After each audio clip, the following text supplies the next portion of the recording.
പുരോഹിത പുരോഹിത നിൻ വിളി എത്രയോ പരമോന്നതം, കരമെത്രയോ ചേതോഹരം. നീ എത്ര ഭാഗ്യവാൻ, നീ എത്ര ഭാഗ്യവാൻ, സ്വർഗത്തിൻ തീരത്ത് സ്നേഹാക്ഷരങ്ങളാ പേരുള്ളവൻ, നീ നേരുള്ളവൻ. പുരോഹിതൻ പുരോഹിതൻ. വൈദികരുടെ മധ്യസ്ഥനായ വിശുദ്ധ ജോൺ മരിയ വിയാനിയുടെ തിരുനാൾ എന്ന് ആഘോഷിക്കുമ്പോൾ എല്ലാ വൈദികരെയും പ്രത്യേകം ഓർത്ത് നമുക്ക് പ്രാർത്ഥിക്കാം. വിളിച്ചവനോട് എന്നും വിശ്വസ്തനായി ജീവിക്കുവാൻ വേണ്ട കൃപ അവർക്ക് നൽകണമേ.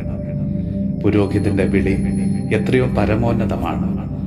ജപമാല കരങ്ങളിലും കാരുണ്യം ഉള്ളിലും സൂക്ഷിച്ചുകൊണ്ട് നീ ക്രിസ്തുവിന്റെ മുഖമായി മാറേണ്ടവനാണ്, സ്വരമായി മാറേണ്ടവനാണ്, ക്രൂശിത രൂപത്തിന്റെ നിഴലായി മാറേണ്ടവനാണ്. നിനക്ക് ശ്രേഷ്ഠമായി ഒന്നുമില്ലെങ്കിലും, നിനക്ക് യാതൊരു യോഗ്യതയില്ല എങ്കിലും നിന്നെ വിളിച്ചവൻ പരിശുദ്ധനാണ്. നിന്റെ വിളിയും പരിശുദ്ധമാണ്.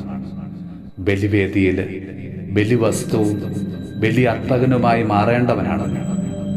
നിത്യപുരോഹിതനായ ഈശോയെ, ഞങ്ങൾക്ക് വേണ്ടി എന്നും ബലിയർപ്പിച്ച് പ്രാർത്ഥിക്കുന്ന, ഞങ്ങളെ ആശീർവദിക്കുന്ന ഞങ്ങളുടെ പ്രിയപ്പെട്ട വൈദികരെ അങ്ങയുടെ തിരുഹൃദയത്തോട് ചേർത്ത് നിർത്തണമേ. അവർക്ക് കൂട്ടായി നിന്റെ കാവൽ ദൂതന്മാരെ അയക്കണമേ. അവരൊരിക്കലും നിന്നിൽ നിന്ന് അകന്നു പോകുവാൻ അനുവദിക്കരുതേ. പരിശുദ്ധ അമ്മേ, അമ്മയുടെ കാപ്പയ്ക്കുള്ളിൽ അവരെ പൊതിഞ്ഞ് സംരക്ഷിക്കണമേ. നമ്മുടെ കർത്താവ് ഈശോ മിശിഹായുടെ കൃപയും പിതാവായ ദൈവത്തിന്റെ സ്നേഹവും പരിശുദ്ധാത്മാവിന്റെ സഹവാസവും പരിശുദ്ധ അമ്മയുടെയും വിശുദ്ധ യോസേപ്പ് പിതാവിന്റെയും മാധ്യസ്ഥവും വിശുദ്ധ കുരിശിന്റെ സംരക്ഷണവും നമ്മളോടും നമ്മുടെ ഭവനത്തോടും നമ്മുടെ ഇന്നത്തെ എല്ലാ പ്രാർത്ഥന നിയോഗങ്ങളോടും കൂടെ ഉണ്ടാകുമാറാകട്ടെ, ഇപ്പോഴും എപ്പോഴും എന്നേക്കും. വിളിച്ചവൻ പരിശുദ്ധനല്ലോ.